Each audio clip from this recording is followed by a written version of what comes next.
page. So that's live. There's 6 viewers. I guess I better check AAHI. Yeah, it just popped up on my phone that it's live now. Okay. Yeah, and it's just the slide. Yep. I don't see on AAHI though. There. Yeah, hold on one second. Sean, can you hide the non-video participants? I don't think I have it on mine yet.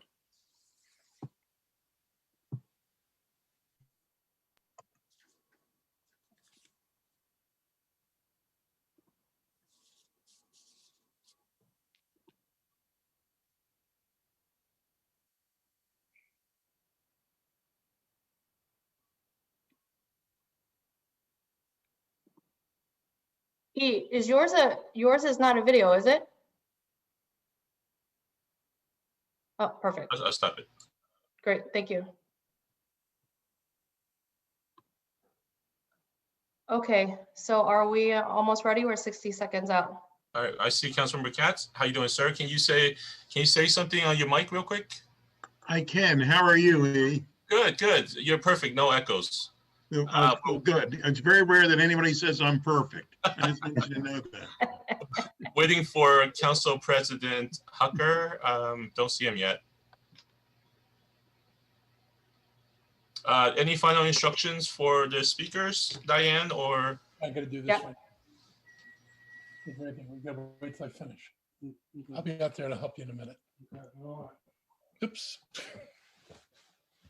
So panelists, you have everything that you need?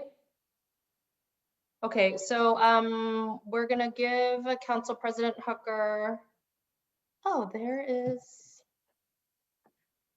Dr. Kroll. Perfect. Dr. Crow, welcome. Can you do a sound check for us? Just say hello. I can. Good evening. How are you all this evening? Good. No echoes. You're perfect. Great.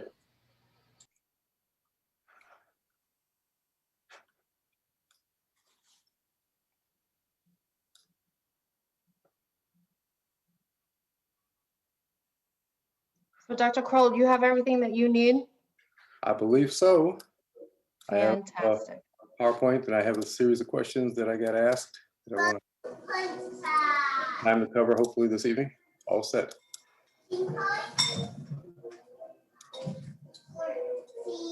Oh, we have Who's background noise with kids? that is Dr. Nguyen. I think he just muted himself. Okay. I was going to say that one was not me. Okay. It may be later, but not yet.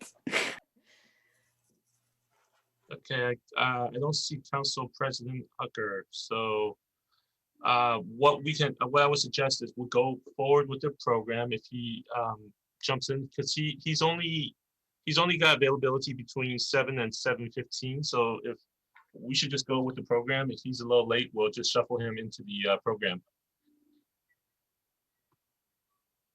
Is that okay, Hina? Yes. Okay. So let me know when do I just start? Yep. So this is what okay. So everyone, again, in case you missed Jasmine's comments earlier, this is our first Asian American town hall in a while. We got 150 questions ahead of time. So please try to keep your comments and responses to the questions as short and succinct as possible so that we can try to get through as many questions as we can. I know we're not going to get through 150, but we're going to try to get through as many as possible. I'm here to just provide tech support. And Hina, what I'm going to do is I'm going to show the slide on the screen. At that point, everyone's going to be muted. We're going to press record. And then when we go live, I'm going to type into the chat green light, and that's when you start. Okay. Diane, I don't see it live stream or watch party. I know. Okay. I got it. Gotcha. Okay, so Sean, can you put the slide on the screen?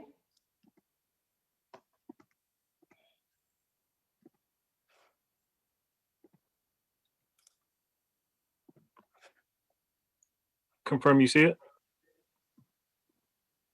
Yep, we're good. Give me 1 minute.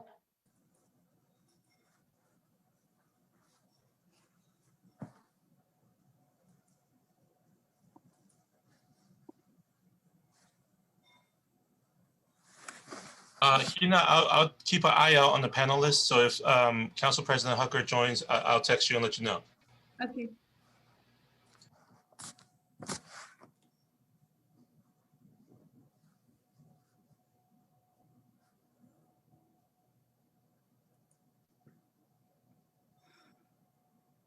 Okay, so Jasmine, there may be a delay before I share to the AAHI page, FYI.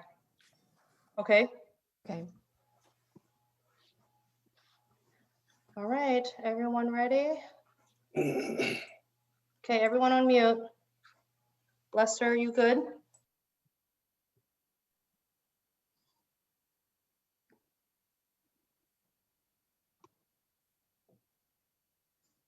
Okay, I'm gonna start webinar in 60 seconds. Hina, you'll see green light in the chat, okay? Have a great forum, everyone.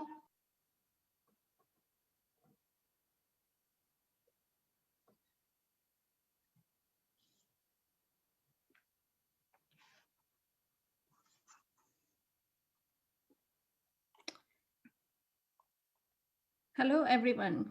Good evening.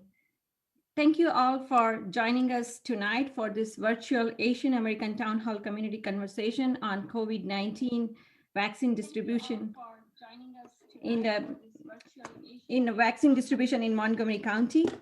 I'm Hina Mehta, and I serve as Vice Chair for Asian American Health Initiative Steering Committee. And we are excited to have you all here tonight joining this important discussion hosted by County's Office of Community Partnership and Asian American Health Initiative, Montgomery County Department of Health and Human Services. We all have experienced an unprecedented public health emergency in the form of this global COVID-19 pandemic over the last whole year. However, now we have reached a stage where we can hope that there is a sight in the end, and that we will end this plight with the arrival on distribution of vaccines. As we work through this vaccination process as a county, as a state, and as a nation, there are more questions than answers. With today's conversations, we hope that we will be able to bring you those answers, the questions you have been asking all along, through our representatives from the county department and our trusted community physicians who are with us today. Thank you for those who have already submitted all the questions beforehand during the registration process, and we are going to do our best to address them throughout the conversation. And those who, if you didn't have an opportunity to submit your questions, you can still do so. You can type in your questions in Q&A, and time permitting, we will try to get to those questions too. Just a small housekeeping note that this live session is being recorded for note-taking purposes and for archiving view at a later date. So without further delay, let us start off. I welcome County Executive, Mr. Mark Allergic, and Council to welcome our participants tonight. So County Executive, please start us off.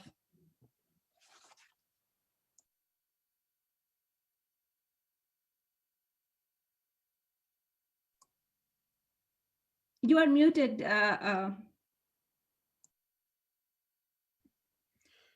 Okay, I'm unmuted. Okay, so I want to thank everybody for joining us tonight. I want to thank the Asian American Health Initiatives, the Office of Community Partnerships, and all the panelists for holding this town hall to address important community concerns. I know that we're here to talk about vaccine tonight, but I just want to say quickly, I want to address the rising rate of hate crime against Asian Americans around the country. I know this community is on edge. The former president did a horrible thing in trying to make this a Chinese issue, and Americans unable to distinguish between groups as they are, have really unjustly tarred the Asian community. And I know that it's hard for you to take, and we don't want you to have to deal with it. So I just want to reiterate, the county's not going to tolerate hate crimes against the Asian community. If you experience any hate bias incidents, any incidents, please call the police and report it. The police are going to take this seriously, and they're going to investigate all reports. So I want you to know that, Montgomery County is still Montgomery County, and we will not tolerate hate crimes against any of our residents. And I'm deeply sorry that you've had to endure this on top of having to endure this pandemic. We'll talk a little bit about, what we're experiencing in Montgomery County. Montgomery County gets a total of about 15,000 doses a week. And that's everybody in the county, the hospitals, the clinics, the pharmacies, and the county health departments. And out of those 15,000, only 4,500 go to the county health department. The governor, in his hurry to tell people they're eligible to get vaccinated, we started with the 1A group, which was front-facing healthcare workers. That was CDC and state guidance, because they're the people we rely on for our own health. And so if this group gets disproportionately ill, they're not going to be able to provide the healthcare that we need. So they were the first priority. Seniors over 75 were the second priority. There are about 75,000 of them and about 45,000 of the frontline workers. That's 120,000 people that are trying to get 15,000 doses. And then the governor added other groups: teachers, front-facing workers, seniors 65 to 74, and younger people with comorbidities. That increased the population of Montgomery County that's eligible to get vaccinated to over 300,000 people. There's still only 15,000 vaccines available every week. Those two numbers don't work. This is why you can't get an appointment quickly. This is why when people open up for appointments, they disappear very, very rapidly. It's all because there aren't enough doses to go around. Montgomery County's own clinics, we're providing these 4,500 doses. We're focused on the senior population, 75 and up. This group has made up almost 50% of the deaths in Montgomery County. So it's a highly vulnerable, high priority community for us, because the state doesn't require any of the other providers to prioritize anybody. They can vaccinate anybody of the 300,000 who's eligible. We've decided that we're going to make sure that at least our doses are getting into the arms of the 75 and older group. This obviously has created a lot of consternation. A lot of the doses to the pharmacies and private health insurance are going to people who are much younger. The inclement weather last week, the latest shipment of vaccine the county was going to get, but this week we got, I think it was double the doses. So we've got enough doses this week to make up for last week, plus our regular allocation. We've vaccinated about half of our 75-year-old population now. So we've got about halfway to go through that group. And when we get toward the end of that, we'll start providing vaccines to the other groups who are eligible. And hopefully we'll continue to work with the hospitals and others to get everybody to focus on the senior group, so we can leave that group as quickly as possible and move on together to vaccinate everybody else. There are more doses on the horizon. Moderna and Pfizer, which are the two major providers right now, they are going to be increasing production rather dramatically over the next few weeks, and that should result in more doses coming to the county. And Johnson & Johnson is scheduled to go before FDA on the 26th for approval. If they get approved, they've already begun manufacturing, so they've got doses that they'll be able to get out pretty quickly. Again, not a lot at first, but more to come. So I would think that by the end of March, we should have an ample supply of vaccine to be able to schedule people, to be able to work through these groups as quickly as we possibly can.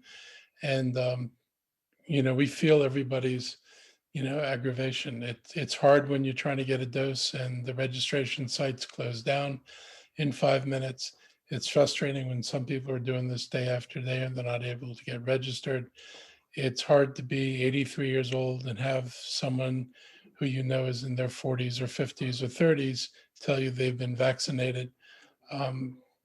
We're doing our best to prioritize, and we're just hoping we can get the other vaccine providers to prioritize as well. There are other questions going to be addressed by our panel tonight. In the meantime, I want to encourage everyone to pre-register for the vaccine. The county is doing pre-registration.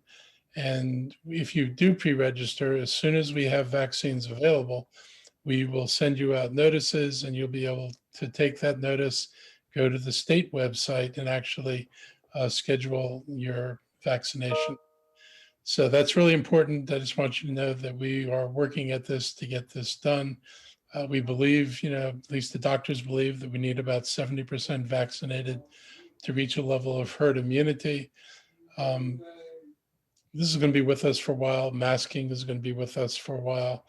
But, we've come this far, in another week it'll be the 1-year anniversary of our first cases in Montgomery County.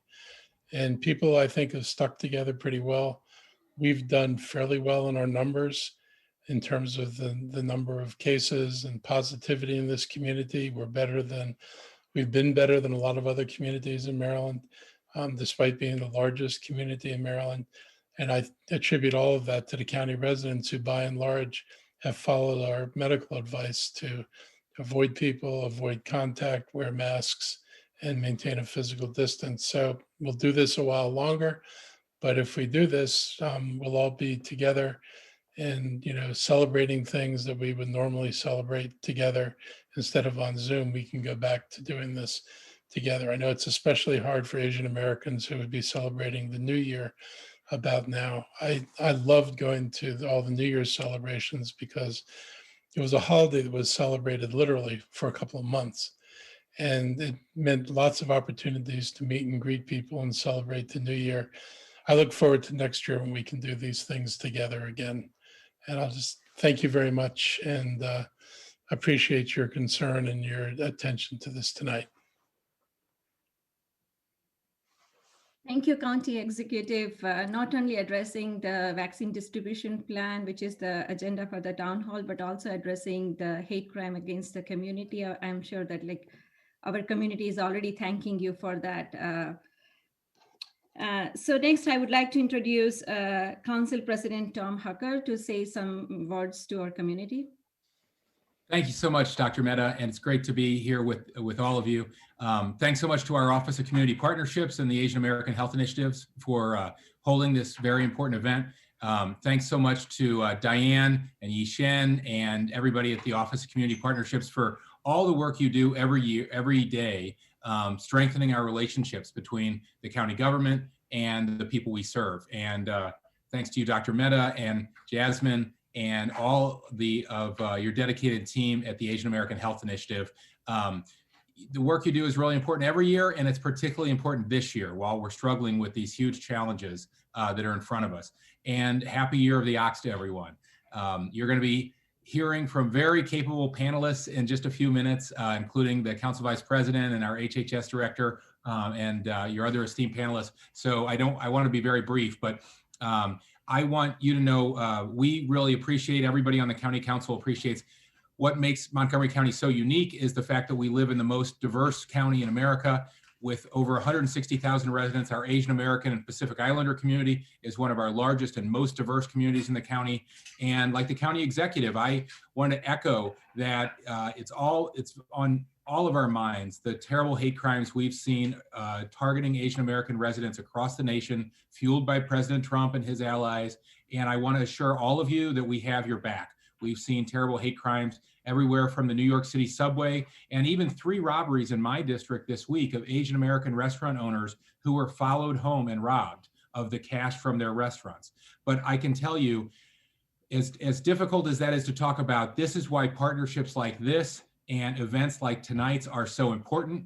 Every community has challenges, but hardly any community has leaders like Montgomery County does, and an ongoing commitment to building trusting relationships with our community partners throughout the year. We've had that commitment for years through under County Executive Elrich, under County Executive Leggett. Partnerships like that really matter, whether you're trying to gather tips to stop hate crimes or whether you're developing culturally competent healthcare information to get that into the community, or whether you are trying to get vaccines into people's arms. Those kind of partnerships can't be built overnight, and they really matter year after year. I'm really grateful to how so many of you have stepped up and banded together to help with testing this year, with distributing public information, with getting the word out about how to stay safe. We can't drive our case numbers down without you. And you're going to hear a lot more about that tonight. But I just wanted to say on behalf of all my colleagues on the County Council, we're so grateful for this relationship we have, for the ongoing partnership, and for your great work keeping the community safe. It's been a very difficult year for all of us, but there's a light at the end of the tunnel, and we only get there by vaccinating our communities efficiently and equitably. So I'm so grateful to join you tonight and eager to hear from everybody. Thank you so much. Thank you, Council President Tucker. And now I would like to introduce County Council Member Sidney Katz to give some welcome remarks to our audience. Well, thank you very much, Dr. Mehta, and thank you for all that you do for all of us each and every day. And thank you to Diane and E. E used to be in my office before he moved over to this job, so it's always good to see him, and I know that he continues to work for the county in such a wonderful way. But I truly stopped by today to wish everyone a Happy New Year. It seems like it's strange this year, obviously, but to wish everyone a Happy New Year, but to especially thank the community, and to thank Dr. Travis Gales, Dr. Earl Stoddard, Dr. Raymond Crowell, the county executive, the council president, Tom Hucker, and the vice president, Gabe Albernaz, for all that they're doing over COVID as well. So many times we take someone's hard work as just normal, and this is not normal. They are working tirelessly to make sure that every community is as safe as it can possibly be. And we never give them enough thanks. I tease Dr. Stoddard and Dr. Gales and Dr. Crowell that 24/7 is not enough for them. They work 25/8. They're always on the job. They're always working. And I think it behooves all of us to remember that each and every day. You know, we've mentioned several times that this is the year of the ox, and I Googled it, and I looked up that the ox always manages to find the energy needed to get back on his feet, even when going through difficult times. We are going through the year of the ox, but together we will be together again, and we'll see the ox in a different way next year. Thank you very, very much, and please be safe and be well. Thank you so much, Council Member Katz. We really appreciate your wishes. And before we move on to the next speaker, I would just like to remind all audience who's listening in, if you were not able to submit your question beforehand, you can still do so through our Q&A chat box, and we will be monitoring those questions, or you can put in your questions under the Facebook live feed. Last but certainly not least, we have Council Vice President Gabe Albernaz for our opening remarks to kick us this town hall. So Council Vice President. Well, thank you, Dr. Mehta. Thank you to the Asian American Health Initiative. Your leadership over the years has been remarkable. You have helped build bridges to our different communities. You have helped be our eyes and ears and really advise the Department of Health and Human Services and all of our policymakers to ensure that we provide the best possible services to our very diverse community that is growing by the day. So thank you for that leadership. I look forward to the blueprint that you prepare every year, because it is a very important guide for all of us. And as the council president said earlier, your work has never been more important. This last year has been extraordinary and challenging and disorienting and frustrating and exhausting for everyone. We know that over 220,000 county residents have filed for unemployment since the beginning of the pandemic. Today, we recognize the milestone of the County Council of 1,350 county residents have lost their lives to COVID, and over tens of thousands have tested positive since the beginning of the virus. Our students have been out of the classroom for an entire year at this point, and the social and emotional toll on all of our residents, but especially the most vulnerable, is something that we are having a hard time processing. And the ramifications of this won't be felt and won't be entirely known for years. And our Asian community has been disproportionately impacted from a mental health perspective. No question about it. We are seeing evidence of that through our crisis line. We are seeing evidence of that through our community-based organizations that are reporting back to us that the social isolation, the negative and toxic rhetoric, and the misinformation that's being spread through social media has had a profound and deep effect psychologically on our community. We are feeling it, we are seeing it.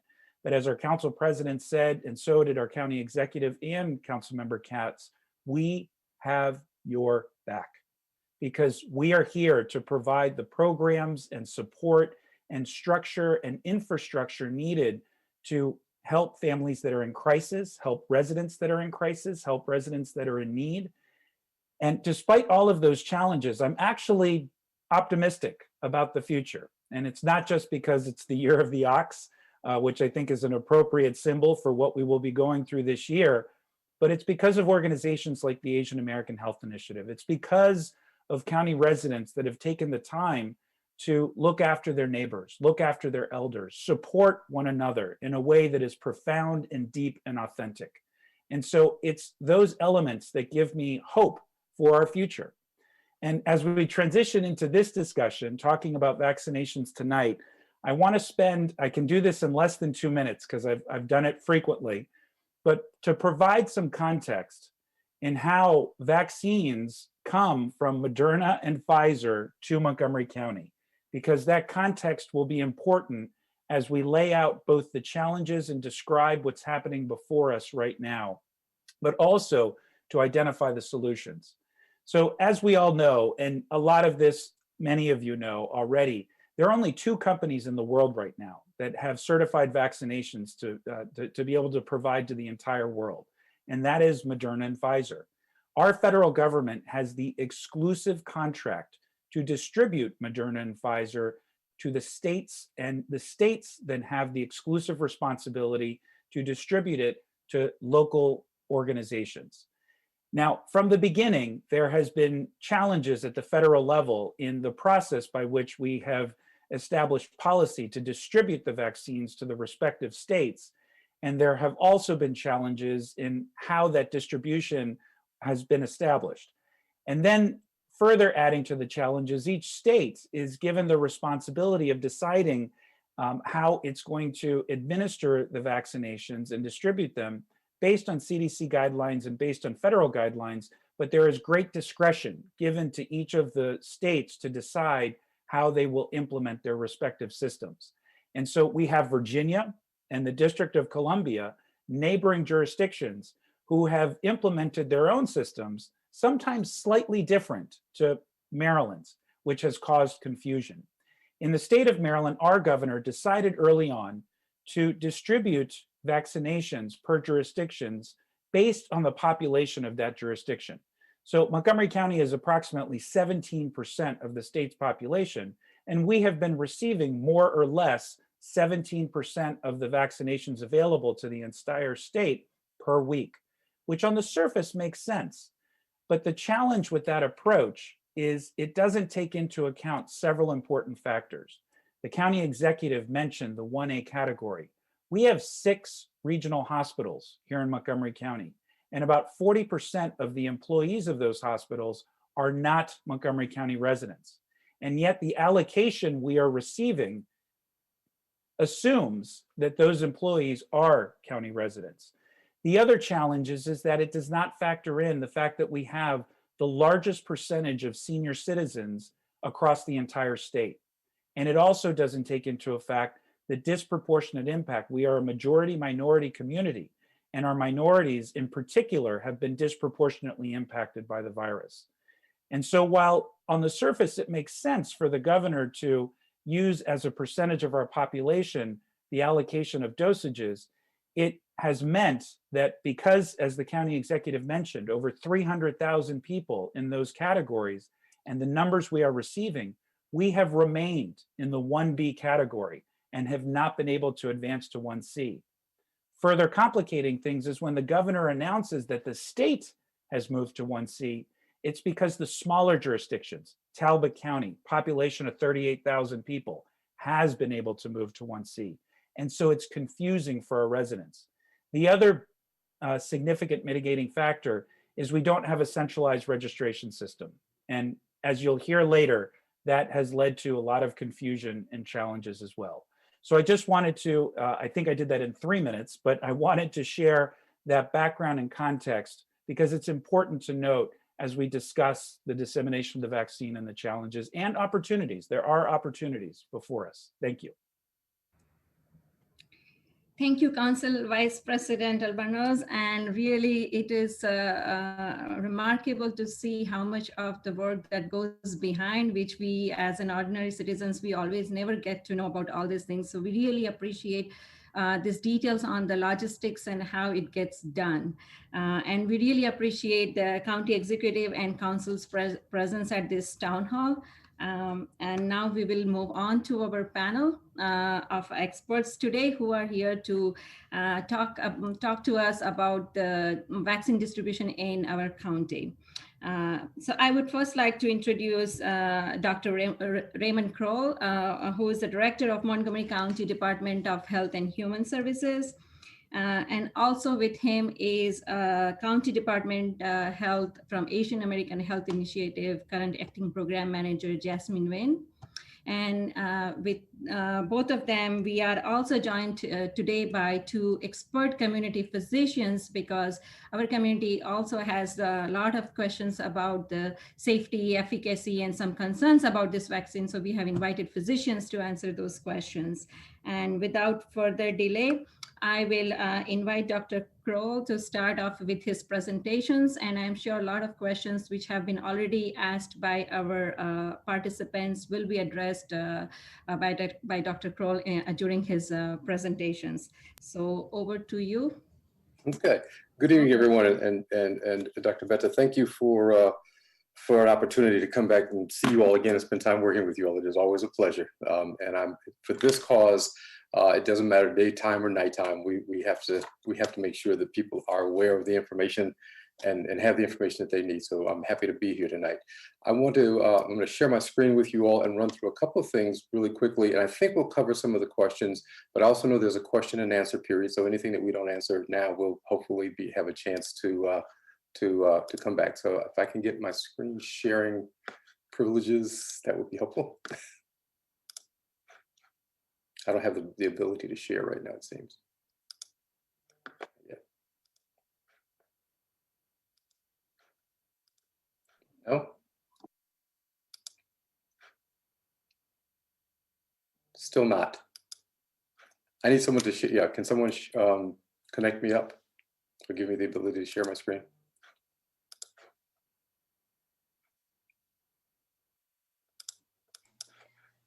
This is Jasmine from the Asian American Health Initiative. I believe Yi and Sean are working behind the scenes to make that enabled.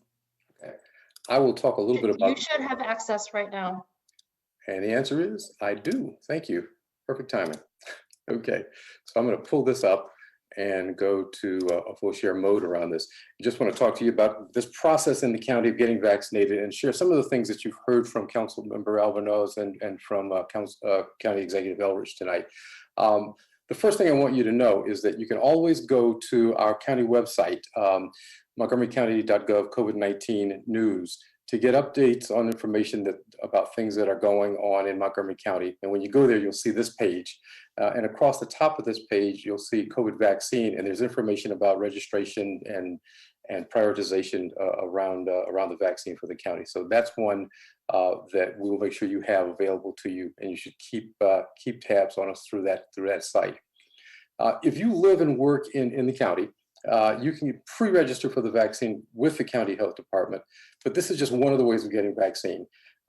You have to be mindful in all cases of the priority groups that you're in, whether you're in 1A, 1B, or 1C, and that's set by the CDC and by state health officer guidelines and by the state.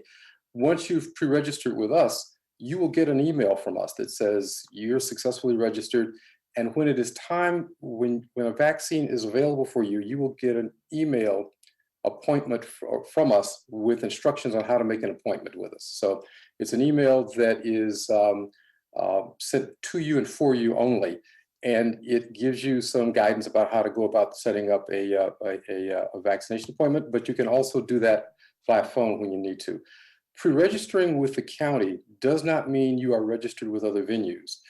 And one of the challenges we're facing is that as we pre-register people, there is a delay. And I think Councilmember, the County Executive Eldridge laid it out perfectly when he said we're talking about 300,000 people looking to find 15,000 doses a week. That is a challenge that we are facing, and it means it is sometimes slow.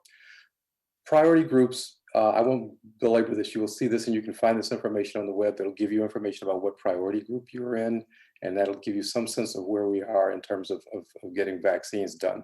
I want to note that we are vaccinating in 1A and all of priority area 1A, and in 1B tier 1, which is 75 years and older, and we have vaccinated just shy of 60% of the persons in the county who are 75 and older in the first 8 weeks that we've been doing vaccination. So that gives you some sense of how we're moving through this process throughout the county. So in addition to clinics in the county, where else can you, or the county-run clinics, there are other places you can go. There are hospitals, state-run mass vaccination sites, and I'm going to talk about this in a little bit more because it's important to know that there's some challenges. But you can get access to vaccinations and scheduled appointments for vaccines through all of these sources. They have different levels of supply for COVID, for the vaccine, and so that it may be a challenge to get one of those appointments. It is the clinics and the state, the hospitals, the pharmacies are all following a different priority system. We're vaccinating 75 and older. These clinics, the hospitals, and the state-run, the pharmacies, and the mass vaccination sites are all vaccinating 65 and older in their prioritization list. You can also track on where to track locations for those vaccination sites by going to coronavirus.maryland.gov pages and and look it up through a vaccine locator. And they're constantly adding and updating those sites, those locations. So this is important, and I just want to take a moment and talk about this a little bit. Councilmember Alvarez touched on it a little bit. The doses we get are from the federal government to the state, and then the state sends them to its local providers. And there are long-term care facilities, pharmacies are vaccinating long-term care facilities and nursing homes, and they're exclusively focused on nursing homes. But doses also come to the hospitals, and we have a number of hospitals in the area, and they're all receiving some level of vaccines and offering vaccines up. Pharmacies and retail centers are also have also been provided doses. So Walmarts and Walgreens and CVS and Safeway and Giant are all have vaccination clinics that they're setting up. The county public health authorities get vaccines every week, and we get our set dose every week. At present, it's about 4,600 doses a week. And then the state large mass sites get vaccines, and they distribute them through their mass systems. Right now, there are 3 mass vaccination sites. There are 2 of them in Baltimore City and 1 at Six Flags, and there's a 4th that they're planning on opening up in March down in Charles County. And they're adding they've also added, the governor announced today that they're planning on setting up a pre-registration option and a call center to help people get access to doses at the state level. So that is coming down the pike. So watch the state system and the news, and you'll see those links and that information as it becomes available. So one of the things I should say, let me back up to this. Each group has a separate system for scheduling appointments, and this is one of the challenges we have. Leaving out the pharmacies, the hospitals have their own system, The pharmacies and the retail stores have a system. We have our system of pre-registration, and the state has its registration system. Up to this point, the state systems have all been first come, first serve. The county does pre-registration so that we have an opportunity to make sure that when you pre-register with us, you know there is a dose coming. It may come slow, but it will be coming. And it's also an opportunity to make sure that we distribute doses and make sure that people have equitable access to vaccine as it becomes available. So when can you get the vaccine and how much will it cost? As we have more, you will know more and we will put more out, and that will be true across the system. We ask you to be patient, obviously, because we're waiting on supply to catch up. Every week we hear from the federal government that they're increasing, there are new vaccines, amounts of doses available. There may be a new provider available. Johnson & Johnson may be available shortly, and that will increase the supply. And so we'll get to the point where it's easy and readily available. Vaccine is free, and there is no charge for the vaccine. Some providers charge an administration fee for giving the shot. That is not true for any of the Montgomery County sponsored sites right now. So we are providing this free of charge to those folks that sign up with us. Until you get then, until you can get a vaccine, what do you have to do? You have to stay connected and stay informed and help others to get connected too. You can help other people register for the vaccine. It's a very simple process, and you can just simply log on and help someone if they're having trouble to get registered, pre-registered for us, and you can help them to even get scheduled. Stay engaged with friends and neighbors. This is hard on everybody, and there's a lot of mental health challenges to our mental health. And so we need to stay alert and stay focused and stay connected with each other. Stay on top of the information. There is an incredible amount of information. There's also a lot of misinformation, a lot of backwards information about the sources of the virus, about the things that the vaccine will do to you. It will not rewrite your DNA. There are not nanites. There are not trackers in it. And there is, it will not give you coronavirus. And so our doctors will share some of that information and help you with some of that this evening and talk through some of that. Avoid some vaccine scams. Anybody who's asking you for any ID, any money, any information, any credit cards, turn away from it. If you're not getting vaccine from one of the sources you've seen here, if someone calls up and says, we're selling vaccine doses, don't buy into it. There were some folks arrested in another part of the state this week for trying to sell fake vaccine. So be aware and be alert and go to the resources that you trust. So stay safe is important. Pre-registration for us, as I said earlier, we're vaccinating in 1A and 1B. You can pre-register for our county-run clinics, and our pre-registration process is available in all the languages you see there: English, Spanish, French, Amharic, Chinese, Korean, and Vietnamese. And this is our vaccine site. So if you go there, you'll be able to pre-register and sign up. And once you've pre-registered, you'll get notification, and you'll continue to get a periodic notification about where we are in the process right now. So you have to pre-register in order to make an appointment. Again, and we will contact you to give you an appointment to schedule a vaccine. The address will come from C19 Vaccination at montgomerycountymd.gov. That's the only place it will come from, or a text message. And it will give you a link for scheduling your appointment and some times and locations. And if you have any trouble with that at all, call 240-777-2982. And someone will pick up the phone, and we will help you to get scheduled up. So your appointment is for you. You cannot share it with other people. You should not share it with other people, because that creates a lot of chaos for us in this system. Your community-based organizations in the community, the CCACC, can obviously help you serve as a resource for pre-registration and information.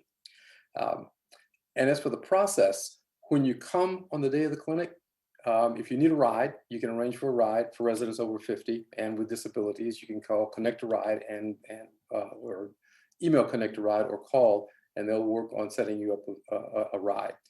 If you when you arrive, and this is, I meant to correct this earlier, this is not totally accurate. You need to bring identification. You need to bring something that demonstrates that you live in Montgomery County or work in Montgomery County with it, if you're in 1A. Driver's license, a Maryland identification card, passports, work IDs also work, but something that shows, something that has your name on it, that has a bill and an address. We are very, very flexible about what we bring for ID, what we ask for ID. Just something that says, I'm a Montgomery County resident. You want to wear clothes that are easy so you can get your sleeve, your arm bare, so you can get a shot very quickly. There is parking in the locations where we're holding the sites, and there will be people directing traffic to get you in and out. You might have to stand in line both outside and inside. And because it's cold, we encourage you to dress appropriately to make yourself comfortable. And if you need canes or walkers and or wheelchairs, and you bring those, that's fine. In some of our sites, we generally have wheelchairs available for folks who need to sit and be escorted and supported in getting into the site. So if you're part of that group, once you get in, so there's a caution. People have been sharing the links to the links to schedule an appointment. If you didn't get the link from us and you share that with someone else, people will be turned away. And this is one of the hard things. It is painful for my staff to have to do this with people. But if we've got one person and they're asking and 15 people who signed up for that dose, then we have to say no to some people around this. So we will get you into the system, we'll keep you safe, and we'll get you vaccinated as quickly as possible. One of the things that has to happen when you're there is that we ask people to stay for 15 minutes to a half an hour to be monitored, just to make sure there are no side effects that are problematic. People get a little dizzy sometimes, and maybe feel a little nauseous. That's a normal reaction to the side effect to the first dose or second dose of the vaccine. We will make sure that you have you're contacted for your second dose. It is critical that you get both vaccine doses. There's a lot of discussion about 1 dose versus 2 doses, and we'll talk about that a little bit more.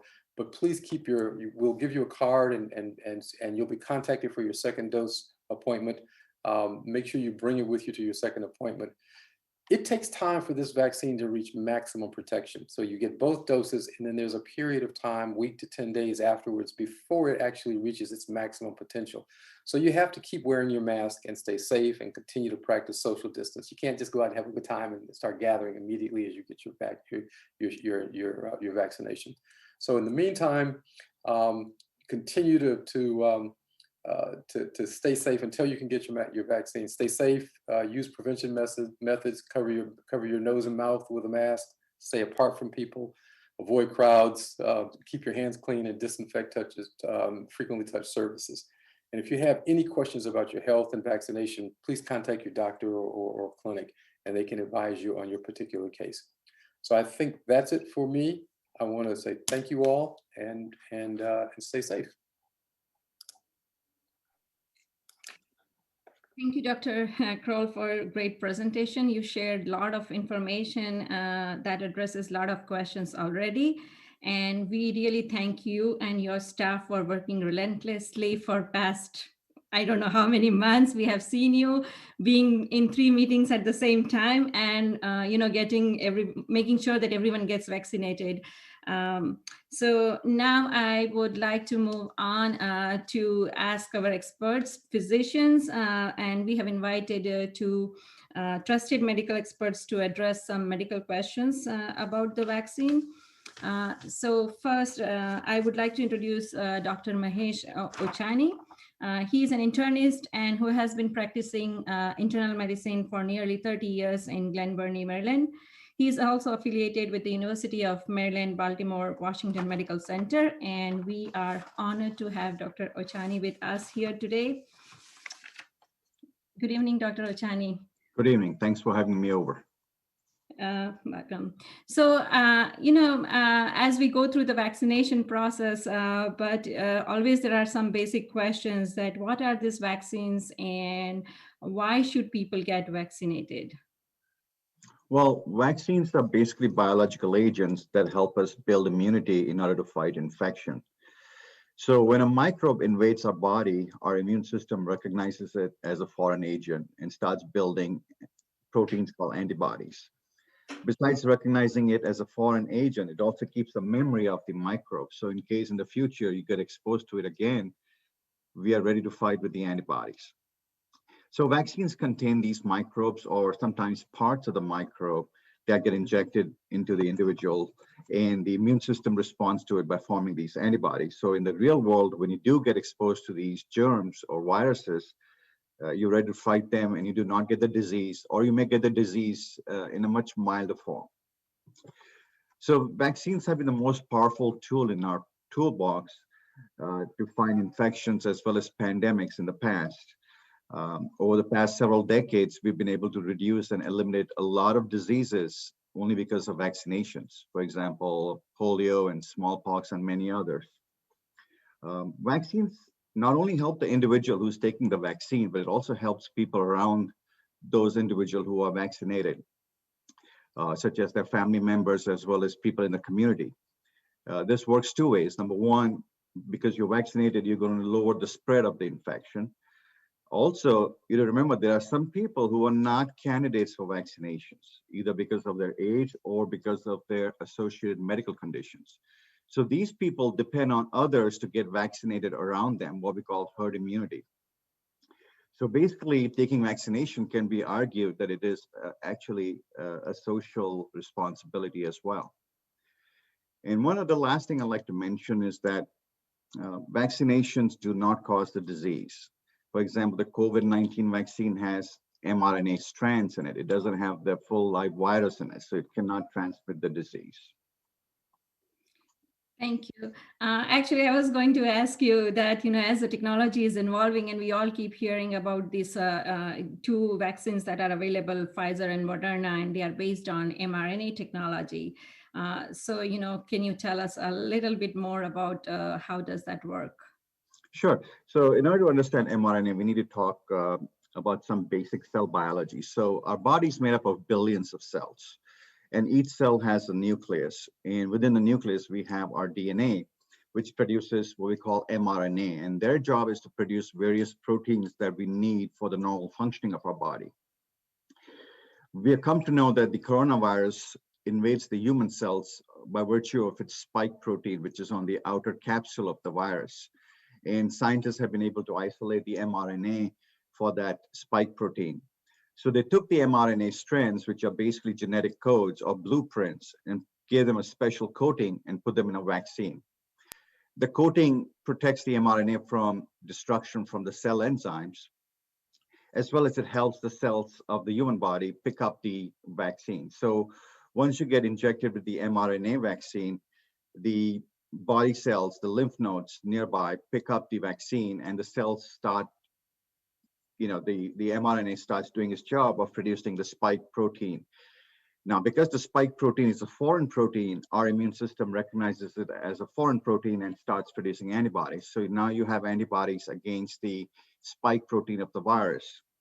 So you are prepared to fight the virus. So in the real world, when you do get exposed to the virus, now you're ready to fight it and hopefully not get the infection, or get a milder form of the disease and not get a severe disease that requires hospitalization or going to the ICU and so forth. One other thing I'd like to clarify is that the mRNA doesn't enter the nucleus of our cells. It does not interact with the person's DNA. So that's important to realize. Thank you. Thank you for such a detailed, about the mRNA technology. And people often talk about the side effects of these vaccines. So can you tell us more about the side effects of these two Pfizer and Moderna vaccine, and what to kind of anticipate and what we can do about it? Sure. So majority of people do not experience any, major side effects. There are a few people who will experience what we call mild side effects. Such as they may get pain at the injection site, or low-grade fever, chills, body aches, headaches, feeling tired. These are normal symptoms. Actually, it indicates that your immune system is responding to the vaccine. And these last for a brief period of time, maybe a day or two, or maybe a few days. And they respond very well to Tylenol or ibuprofen. Also, these side effects tend to occur more so after the second dose of the vaccine. And they are seen more commonly in the younger population compared to the older population, only because the younger population has a much more robust immune system.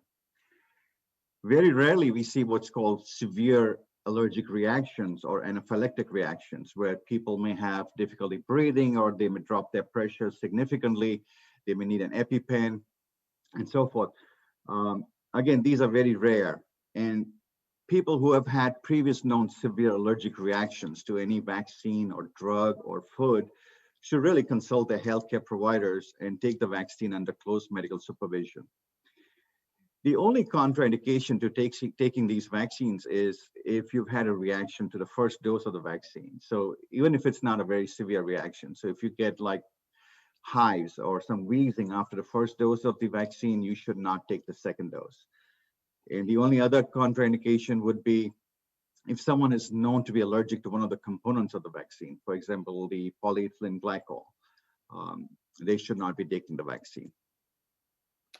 Thank you for this detailed information, Dr. Ashani, and for your time. We You're will welcome. again, get back to you when we again get back into the detail, another quick Q&A from the audience. With this now, I would like to turn to Dr. Chow to address few more medical related questions.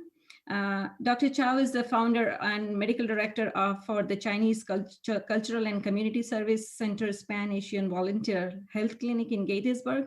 Dr. Chow, thank you so much for being with us tonight. And I know that you and your team have been so busy, and we really appreciate that you took out some time for speaking with the community today. You're welcome. I'm glad to be here. Thank you. Thank you. So I will have some more medical related questions for you. And just, this has been a very common question. Sometimes people ask that how do we know these vaccines are safe when they are so new? Yeah, absolutely. That's a very important question. They are traditionally, all the vaccine, they have to go through 3 phases before it can be issued to be marketed. And usually it takes years. The same thing for the COVID-19 vaccine, have to go through 3 phases. But interestingly, it goes pretty short. We can tell from March to November, only 8 months, they've been through the 3 phases. I'm not sure if it's lucky or unlucky because we have so many patients, the cases. So within a short period of time, already have enough cases. But the development of vaccine, although in a short period of time, is always under the monitor by committee, ACIP, the Advisory Committee in Immunization Practice. So within a short period of time, they ask for the EUA. So it seems to be a little bit too short, but actually they don't really cut corner. They only cut corner for those like paperwork, bureaucracy, but not for the safety. They really don't find any life-threatening side effect. Although we just mentioned that the only side effect or the contraindication is the allergic reaction. Actually, it's really relatively rare. It's about 3 to 5 per million. Is really rare. But still, after we start to market these 2 mRNA vaccine, we still have a safety net to keep track, so-called the VAERS, the Vaccine Adverse Event Report System, and also a newly developed VSafe. You can use a smartphone to do that. So anybody can go online to report either directly or to your healthcare provider. So up to now, is 64 million doses have been issued, but still we don't see any significant or life-threatening events. So it's pretty safe.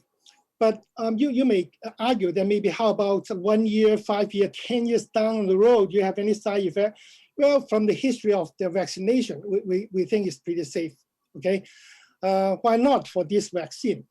That's really reassuring. Yeah. That's but really... on the other hand, you might think that if in case, if get a COVID-19, you may get sick, you may die from it, and or you may have so-called a post-COVID-19 syndrome in the future. Well, that's we could have to consider. So we have to think about the balance between these two. So we should go for that.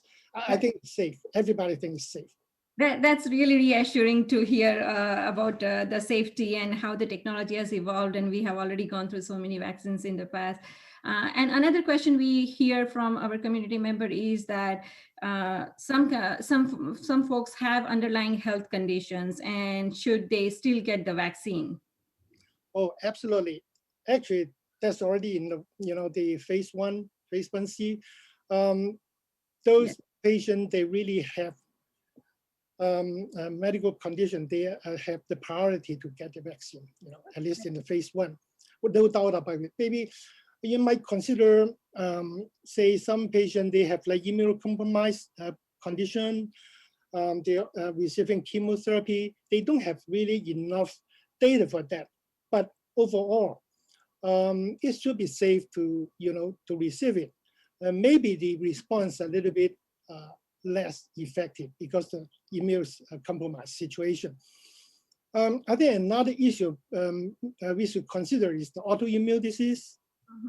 And probably the rheumatology we consider to hold off the immunosuppressant agent to just keep the effect of the vaccination. I think that's what we consider. So that the answer is yes, we should go for it. And also, like, sometimes, people have tendency that, okay, now I am vaccinated, so, I will not be affected by anything. So I don't need to do anything. So what do you think about, continuing the safety measures like wearing mask or anything? Do you have any advice for the community?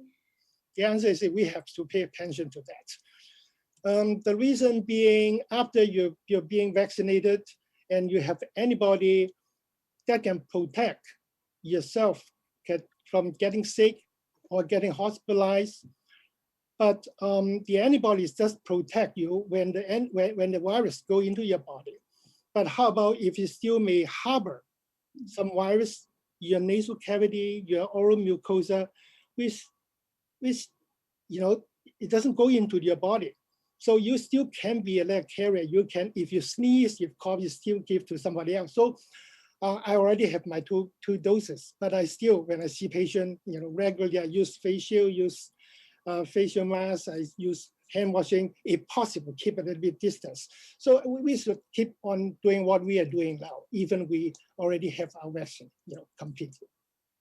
Thank you. Thank you so much, Dr. Rochani and Dr. Chow, for answering these important questions. And I'm sure with your detailed answers, community has at least some guidance on safety and of the vaccine and how it's made, and even if they get vaccinated, what precautions they should take. So thanks for input.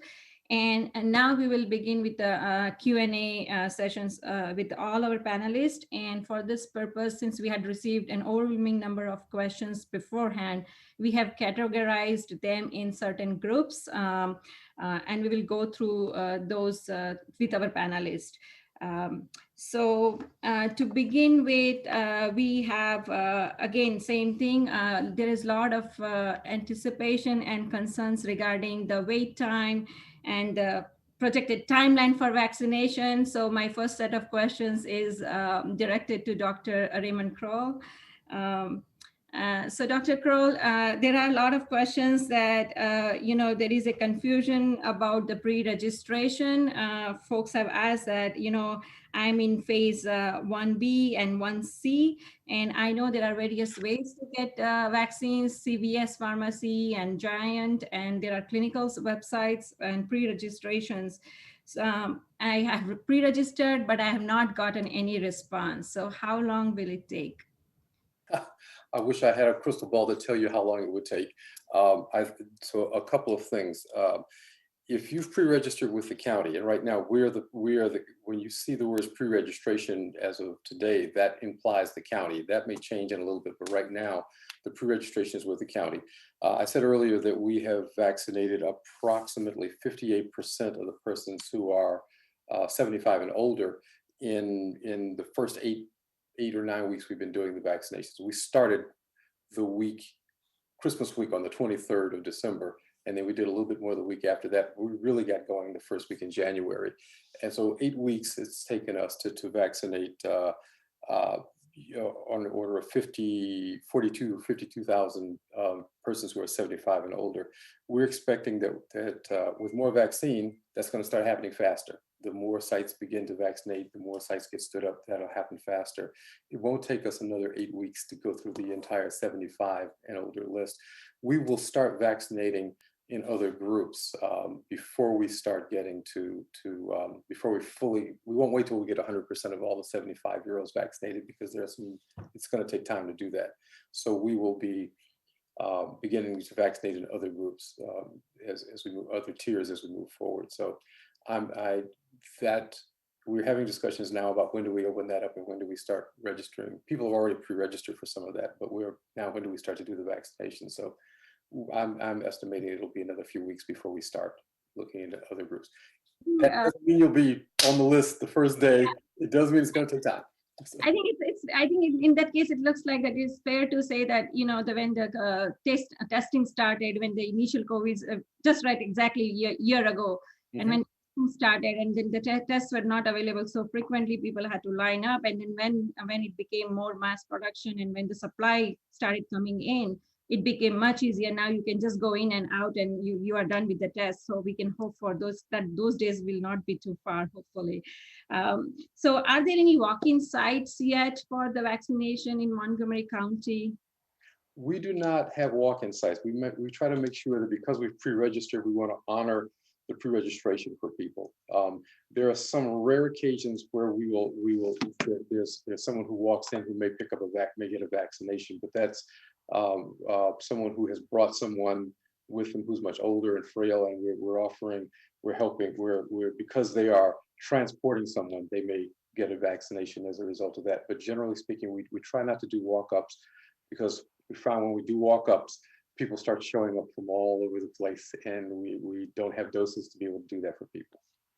And in that case, the way, you just mentioned about some statistics and some timeline, and based on that, when does a county think that people under 65 will be able to start registering and get vaccinated, and especially those who are with some medical conditions? Well, I think those persons who are 18 to 64 with some medical conditions will be in that line, in that group, in an earlier group, before we start vaccinating more broadly with people who are under 65. Again, this is one of those moments where 300,000 people for 15,000 doses in the county, and we're working our way through that. And that's just the first tiers that we've named. When we start talking about 16 to 64 and folks who are have immune compromises or health conditions, that's going to be a little longer wait, I'm afraid. Okay, thank you, Dr. Crowell. I will again turn a little bit gear here again back to the some of the medical questions, because we just heard from expert physicians. So again, I'm going to continue with that. So my first question is for Dr. Ochani. There have been there are questions around whether women who are pregnant or planning to get pregnant, what is your recommendation for them about getting vaccinated? Well, currently the data is very limited as far as the safety of both these vaccines in pregnant women. Observational data has shown that pregnant women who are positive for COVID-19 are at increased risk for severe disease, which means there is a higher risk for them going into the hospital, going into the ICU, getting mechanical ventilation, and even death compared to non-pregnant women in the same reproductive age group. Also, women who are pregnant and have COVID-19 infection have complications related to their pregnancy, such as preterm birth. So the recommendations are that women who are pregnant and belong to certain high risk categories, like if they are in healthcare work, or they are frontline essential workers, or they have other comorbid medical conditions, then they should certainly consult their healthcare provider and consider taking the vaccine. Thank you. Thank you. You're welcome. So my next question is for Dr. Chow. we are constantly hearing in the news about all these new variants. South African variant is coming, and in UK it happened and everything. So can you comment on the current vaccines and their effectiveness against these new variants? Yes, the answer is still effective, but maybe less effective. It all depends on what kind of vaccine, because we have so many different type of vaccine, and also there's different variants from UK, from South Africa, from Brazil. They are a little bit different, but basically still effective, and the condition is still evolving. So we are not sure which one is better, but the pharmaceutical company and the scientists still working hard to generate the second generation, especially for the mRNA vaccine. They can manipulate a little bit and can help in the future. But what we should know is that it is kind of like a race between the time everybody get vaccinated versus the variant, how fast they become vaccinated, become a variant. So we get protected. They don't have a chance to become a variant and then invade us. So, and actually it's a kind of global issue. We can take care of ourselves, but if somebody else, from the other country, they come in, they bring in the new variant, come in, then we get infected again, although we have at least partially protected. So the issue is that we have to work by ourselves and have to take care of ourselves, our own country, to take care of it, get vaccinated as soon as possible before the variant become more and more popular.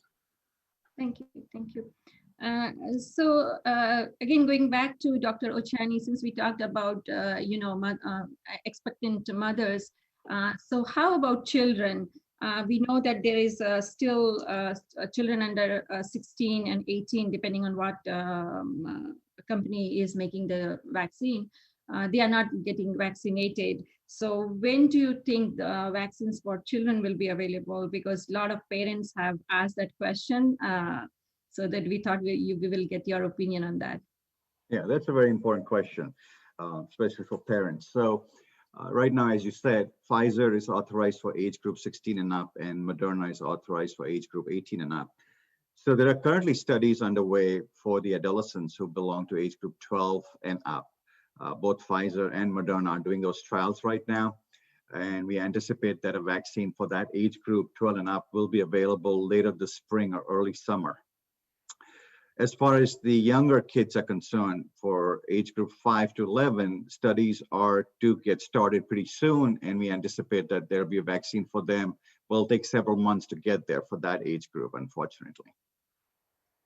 Thank you, Dr. Ochani. Back to Dr. Chow. There is a question from one of our community members. It is a little specific, but I'm sure there are other community members who might have similar questions, or they are going through a similar situation. It's, I'm supposed to get shingles vaccine. And so can you please comment whether I can still take COVID-19 vaccine along with any other vaccine I'm due for? Yeah, the guideline for now that you cannot give another vaccine along with the COVID-19 vaccine. You have to do it separately. And you should separate like 14 days between these two vaccinations. And we also consider about so-called if you miss the second dose, can you get it back? Or if you receive the vaccine, the second dose a little bit early, something like that. Well, we usually have a so-called grace period. The grace period is you should not get it like before. The second dose, you should not get it 4 days beforehand. Within 4 days, like 3 days, still good, still count as good. The second dose still good. And for if you lag behind, there's no limitation. You still can get a second dose, but preferably like within 6 weeks.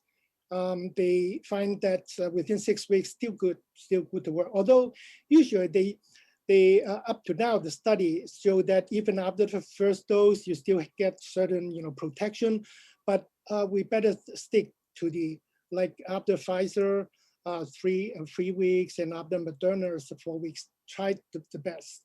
Although some exception, if you in ER, you get a tetanus vaccine already, and you're already online to get the COVID in like 1 week or 10 days, then I think you should go for it rather than you have wait for another one month. So the answer is you have to stick to it, but there's some grace periods. Okay, thank you so much. Dr. Achani, one more question for you. Should I take the COVID-19 vaccine even if I had COVID infection? The answer is yes. The reason is people think that since they got the COVID-19 infection that they have immunity to the virus. They sure do, but it's called natural immunity, which we don't know how long it lasts. Because we have also seen very rarely some cases who are getting reinfected. So people get COVID-19, they recover, and then they can get reinfected again. So the answer is they should still take the vaccine. The guidelines from CDC are that they should wait for at least 10 days after they have COVID-19 infection before they take the vaccine. And if someone gets treated with monoclonal antibodies or convalescent plasma, they should ideally wait for 90 days before they take the vaccine.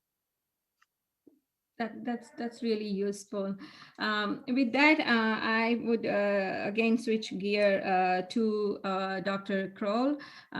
Here, since as you all know, that Asian American community has lots of organizations who have been working relentlessly to register the community members. And so there are some questions from our community-based organization and partners for you.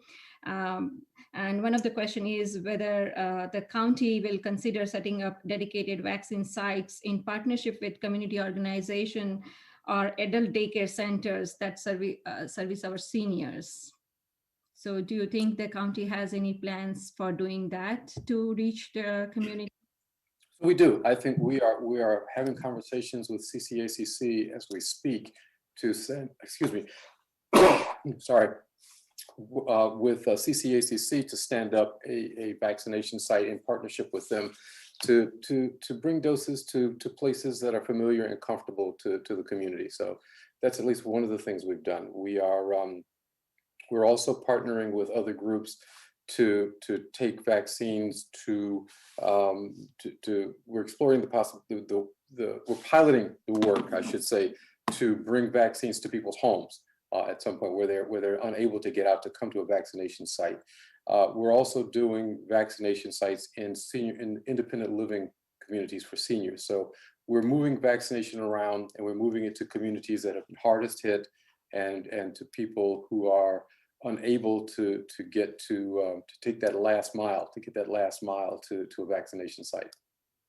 And so as community-based organization or any faith-based organizations, what role they can play in getting this word out, and what are the resources available from county for them to get this process started?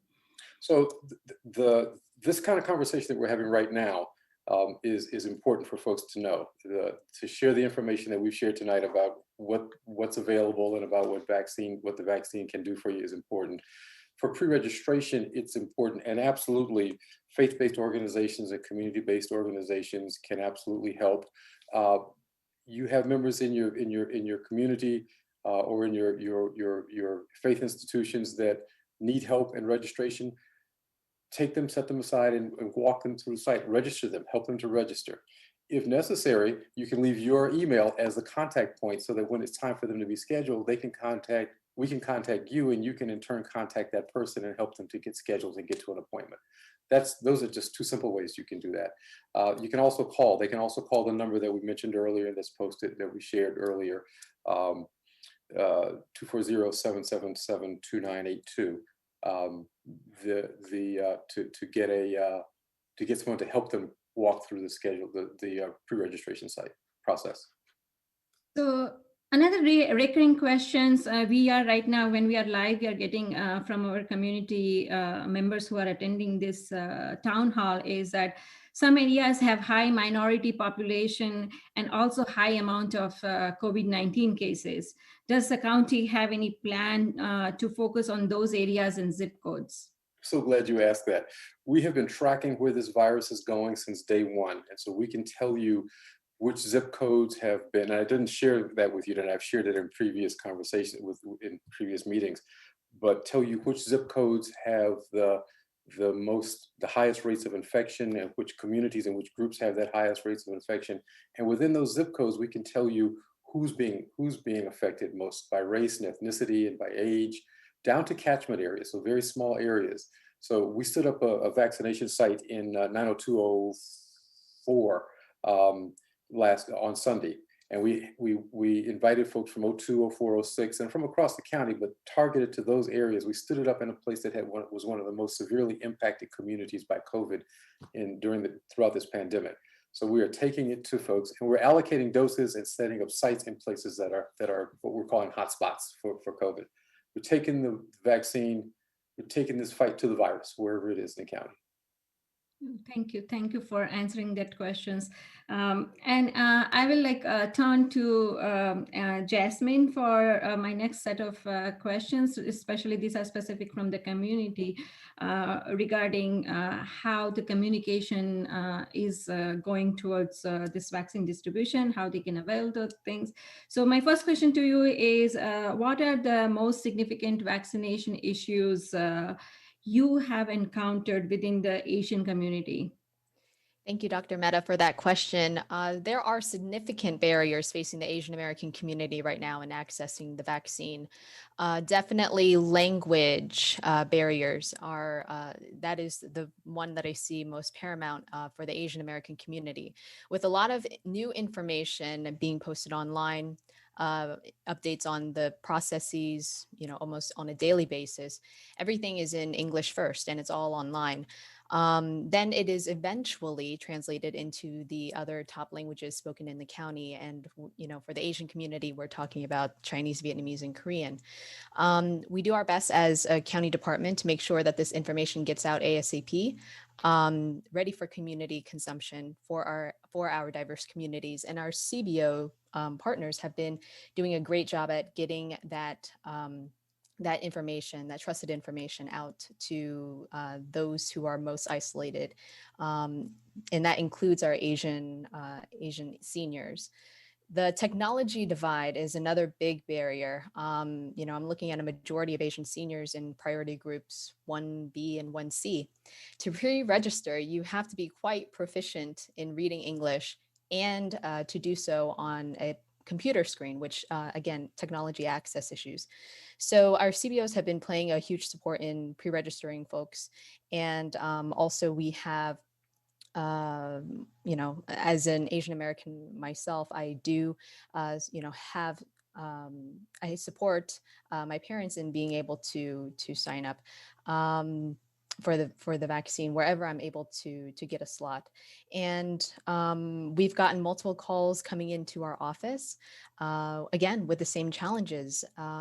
They are trying to sign up. They're not sure of where to sign up. So that's why in Dr. Kroll's presentation, it was helpful to learn that there are different avenues to getting the vaccine and to let people know that to exercise those options.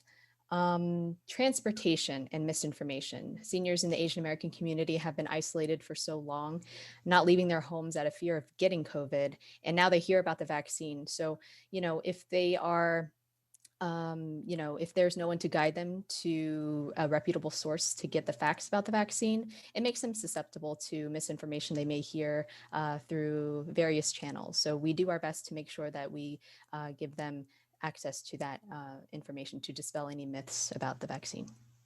So you mentioned about, that your office has been engaged in translating the material related to the vaccine information and distribution and making sure that it gets to the hands of communities. So what kind of materials do exist for all the Asian community right now, and how are you making sure it gets distributed to them in languages they are looking for? That is an excellent question.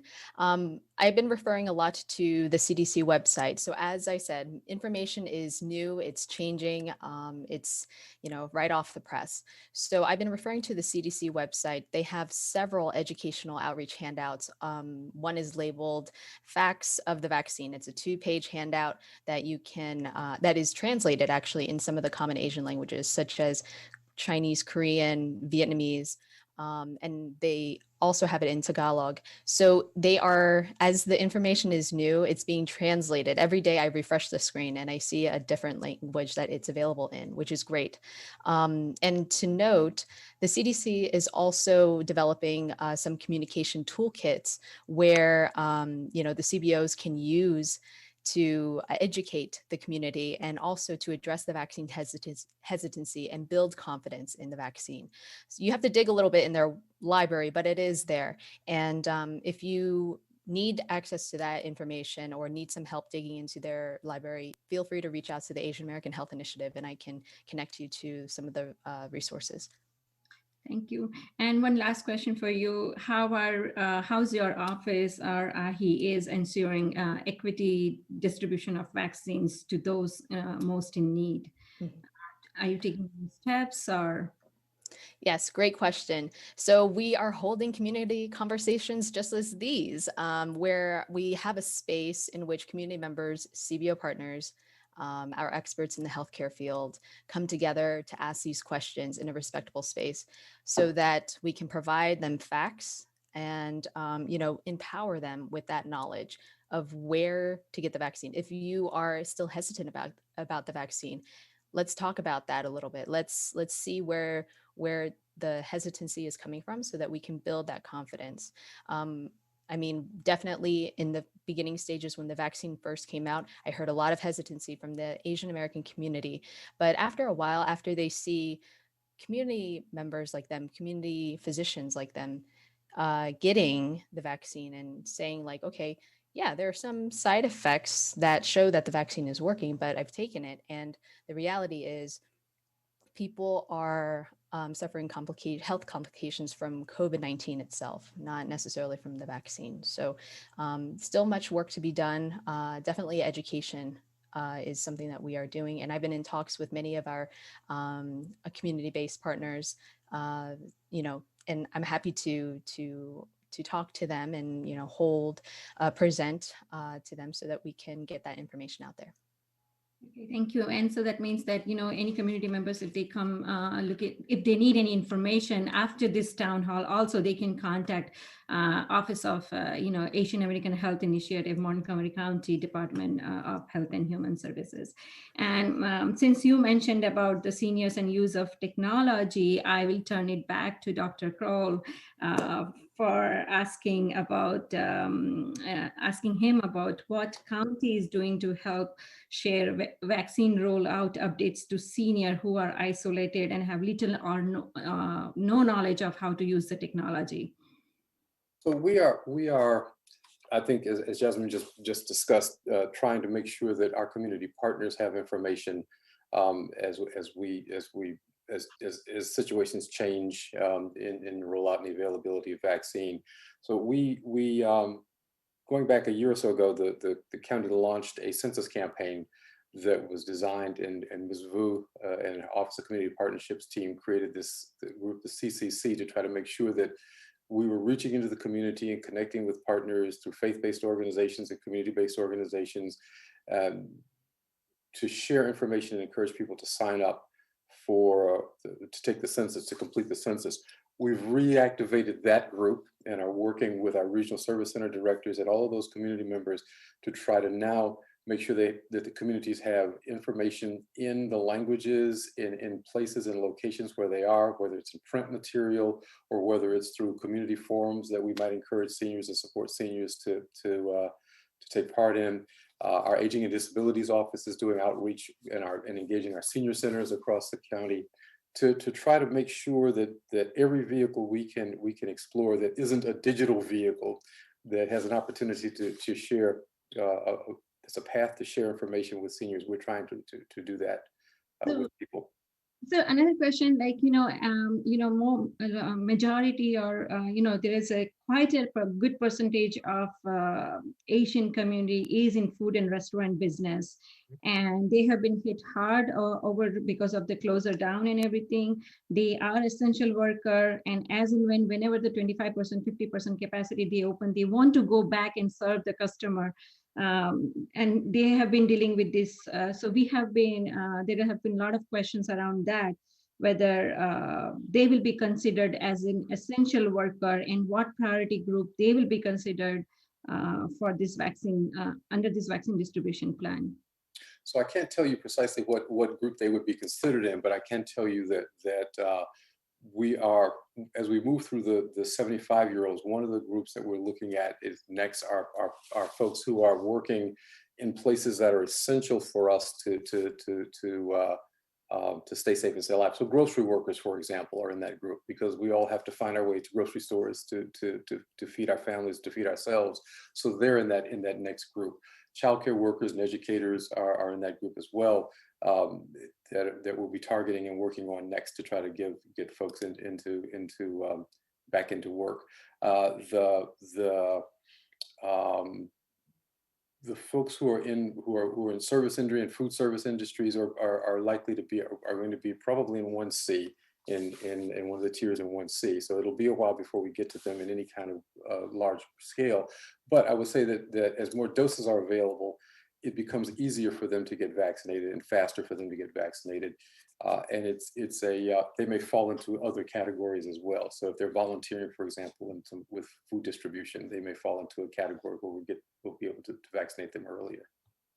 So, and another, since we have been hearing about, MCPS is planning to start in-person school from March. So of course, parents are concerned and teachers are concerned. So is it possible to start school without vaccination to their teacher? And somebody has this specific question that his wife is a substitute teacher. So again, similar kind of question. First one was the food industry. Now we are talking about teachers, what category they will be in, and when can they be vaccinated? So educators are being vaccinated as we speak for both public and for private schools. We started that process.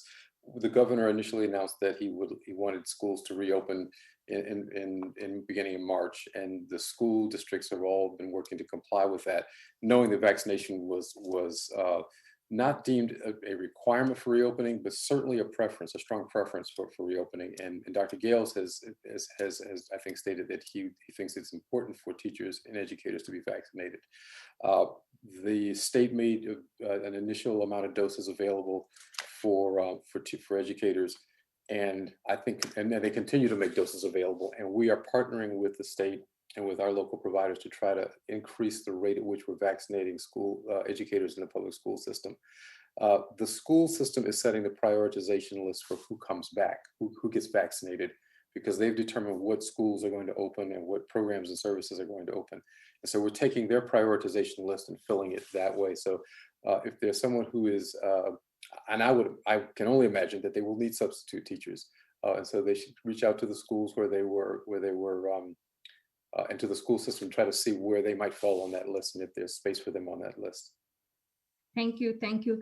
Unfortunately, we are running out of time. So thank you, everyone, for the great informative discussion.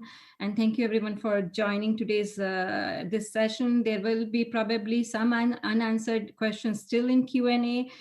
We will try to get back to each of them. We are taking notes of it. We will try to get back to each of the questions, either via our Facebook post or on AAHI website. You can even join the Facebook page there, and we will be answering the questions there later. We thank you all, County Council, County Executive, Montgomery County DHHS, and our esteemed community physicians who took time from their busy schedule to be here with us. And just as a closeout remark, I would again ask Dr. Kroll to send some closing message that you want our community to leave with tonight, and just assuring them about the distribution. So I would say this to you all. Last year, this time, we were at the start of a pandemic and we had no idea how bad it was going to be. This year, we have weathered the worst we could have ever imagined, and then some, I suspect. And we've seen a lot of loss of friends and family that we will be grieving for the years to come. But I will say that vaccine gives us hope for the future, and it is coming, and it is coming fast, and it is coming faster every day. We are going to end up this year better than we were at the start of this year. And I have every confidence that we will be, some point this year, a lot more comfortable drawing breath without a mask on and in the same spaces with each other. It's going to take some time and it's going to take a lot of patience, but we're going to get there. It is going to take, we will make the doses available. We need the community to be ready to take them when they're available. And together we'll work it out. Thank you, Dr. Kroll. And thank you again to all who attended tonight's session. Again, if you have any questions, please reach out to the Office of Community Partnership and Asian American Health Initiative. And we hope you all have a great rest of your evening. Thank you for joining us today. Stay safe, everyone. Thank you.